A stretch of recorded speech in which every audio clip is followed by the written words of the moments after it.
जिस बात का डर था अब वही कर रही है हिमाचल की सरकार। सरकारी संपत्ति को प्राइवेट करके पैसा कमाएगी और पुराने कर्मचारियों की नौकरी जाएगी। 14 सरकारी होटल्स को प्राइवेट करने का आदेश जारी। काम करने वालों में हड़कंप, आंदोलन करेंगे कर्मचारी। आज सुबह सवेरे खबर आई है कि 14 सरकारी होटल अब प्राइवेट हाथों में दे दिए जाएंगे।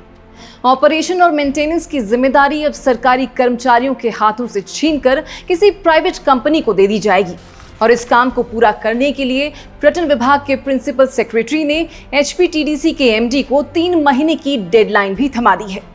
यानी सरकार ने अपने ही होटल से तौबा कर ली है और अब इनके ताले चाबी किसी और को सौंपने की तैयारी है। सबसे बड़ी बात यह है कि यह फैसला उस वक्त लिया गया जब पर्यटन निगम के रेवेन्यू में इजाफा हुआ है। मतलब होटल्स घाटे से उबर रहे थे, कमाई की रफ्तार सुधर रही थी, स्टाफ उम्मीद में था कि हालात अब ठीक होंगे और ऐसे वक्त में सरकार ने कर दिया प्राइवेटाइजेशन का ऐलान। तो सवाल उठता है, जब होटल मुनाफे में आने लगे तब बेचने की क्या जरूरत थी? लेकिन ये सिर्फ आज की नहीं, कई महीनों से पक रही साजिश की आंच है, क्योंकि सरकार के विरोधियों का कहना है कि ये पूरी कार्रवाई एक नीलामी की स्क्रिप्ट है। सरकार जानबूझकर होटल्स को प्राइवेट हाथों में दे रही है, वो भी पिछले दरवाजे से। अब आपको याद हो तो ये नवंबर 2024 की वो खबर है जब हिमाचल हाई कोर्ट ने HPTDC के घाटे वाले 18 होटल्स को बंद करने का आदेश दिया था। तब अदालत ने इन्हें सफेद हाथी बताते हुए कहा था कि राज्य के ऊपर बोझ बनते जा रहे हैं ये होटल्स। फिर कुछ ही दिन बाद कर्मचारियों ने मोर्चा खोल दिया। कहा गया कि होटल्स घाटे में नहीं हैं, बल्कि जानबूझकर गलत आंकड़े पेश किए गए। HPTDC के कर्मचारियों ने साफ कहा था कि सरकार इन होटल्स को घाटे में दिखाकर प्राइवेट हाथों में देने की तैयारी कर रही है।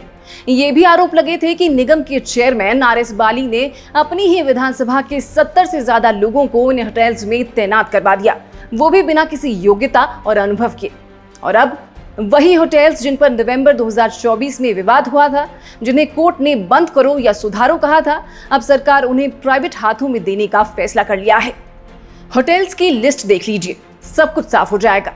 Hotel hill top Swarghat, hotel lake view Bilaspur, hotel Bhagal Darlaghat, apple blossom Fagu, Shivalik Parwanoo, Giriganga Khara Patthar, Mamleshwar Chindi, Chanshal Rohru, old Roscommon Kasauli, Sarvari Kullu, Uhl Jogindernagar, tourist inn Rajgarh, west side amenity Bharari Ghat और सबसे अहम कश्मीर हाउस धर्मशाला।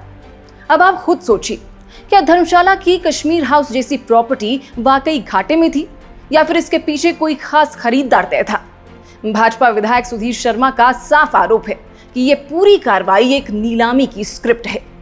सुधीर शर्मा ने कहा है कि प्रदेश में एक नया माफिया सक्रिय हो गया है जो प्राइम लोकेशन की सरकारी संपत्तियों को हड़पने की ताक में है।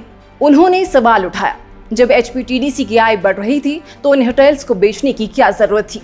अब सरकार बोल रही है ये फैसला तो 28 जून को ही कैबिनेट बैठक में लिया गया था।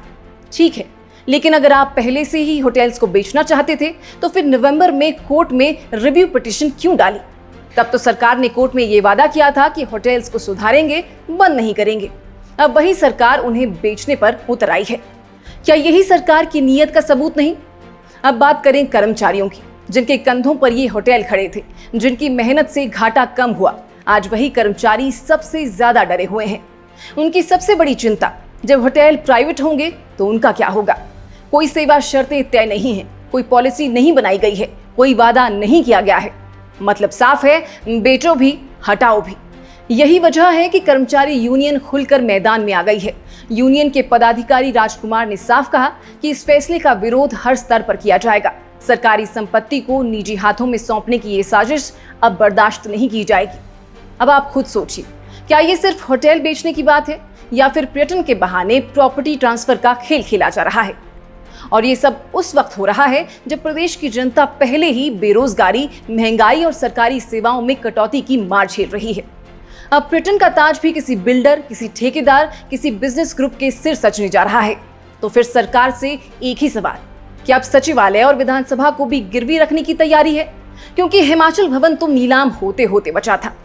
कुल मिलाकर कहें तो गलत मैनेजमेंट, औकात से ज्यादा कर्ज और सरकारी संपत्तियों की नीलामी, ये वो सभी फैक्टर्स हैं जो हमारे हिमाचल को बर्बादी की ओर ले जा रहे हैं।